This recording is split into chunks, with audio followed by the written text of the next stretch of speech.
What up, y'all? It's your boy JT. I know I introduced myself last time in my other video as Jose, which is my real name, obviously, but I didn't tell y'all my nickname, which I prefer to be called, and it's JT, because my middle name is Thomas. So you put the alphabetical math together and it's JT or whatever. Yeah. Anyway, I'm gonna talk about what I think and what I'm pretty sure a lot of people think is the most dangerous mental illness. And that's the first one I want to get into, the most dangerous one. Because a lot of people don't understand it, and it's depression. Like, a lot of people think that it's just a person going through a bad day or a bad week or whatever, and they could just get through it, but no. It's not like that, and it sucks because a lot of people don't get it. Like, you don't know how many times I've gotten oh, but you're so young, you got a lot to live for, and like, you got all these things, and your family loves you. I love my family too, of course, but I've gotten, all of it, and dog, I feel like exploding sometimes because they just don't understand it. Only the people who do have depression will understand it. And it's a chemical imbalance that's going on in your brain with your neurotransmitters. It's a couple of them. Y'all know people. A lot of people will know which ones they are and what it is.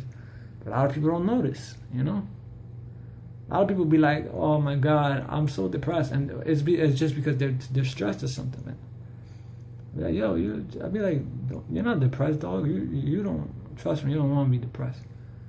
And it sucks because you could get depressed and then get better, and then get depressed again, and then get better, and then you get depressed again. Once you get depressed once, you're so vulnerable to it. Like, any little thing can make you snap, like make your depression come back. And it sucks because when I was first depressed, mind you, I've been depressed since I was 12 because of my OCD, but I wasn't majorly depressed. And I'm not gonna get into my story of how I got depressed and stuff in this video, but maybe in another video. But when I got majorly depressed, and I got better, I used to say, damn, yo, I used to think and remember the times when I was all fucked up, and I used to be like, yo, my God, thank God I'm good now, and I don't ever want to be like that again. And boom, get depressed again. I just got depressed again, Like, first time I got majorly depressed, I started smoking weed and alcohol like crazy. I became the major pothead and a major alcoholic. I tried weed when I was 14, and I smoked it a couple of times, but when I was 17 was when I became a pothead and an alcoholic. And when I turned 19, 17 to 19, it didn't get better. When I was 19, then my depression just got way, way worse. I had to be put in the psych ward. And there I was put on Zoloft.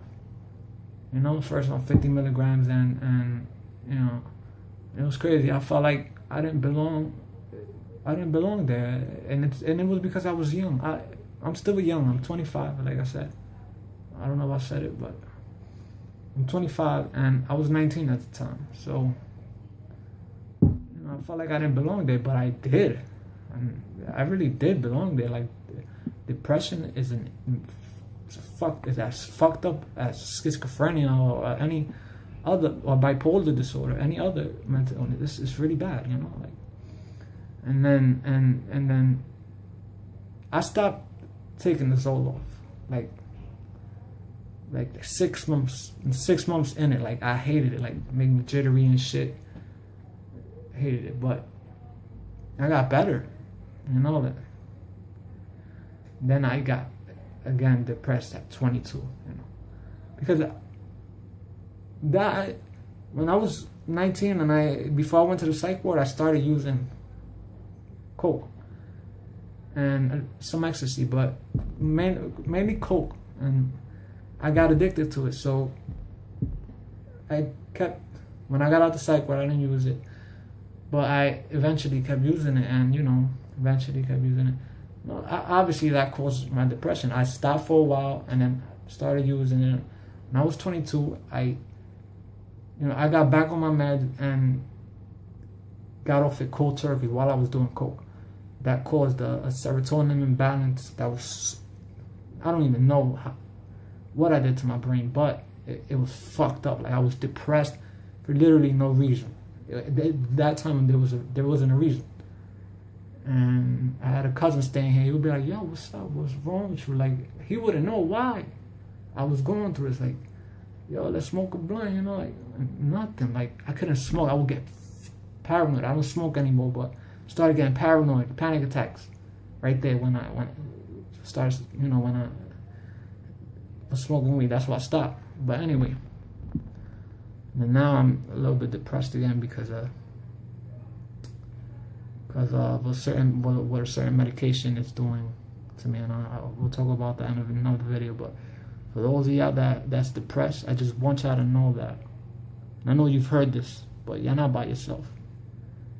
You're not by yourself, and I know it sucks. Suicidal thought. I know the suicidal thoughts are crazy. It's like, why am I thinking this? But just hang in there, because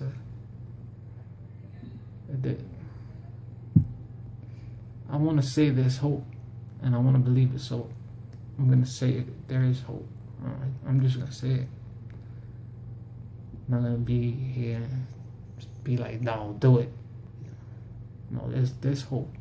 So peace, y'all. See you on another video.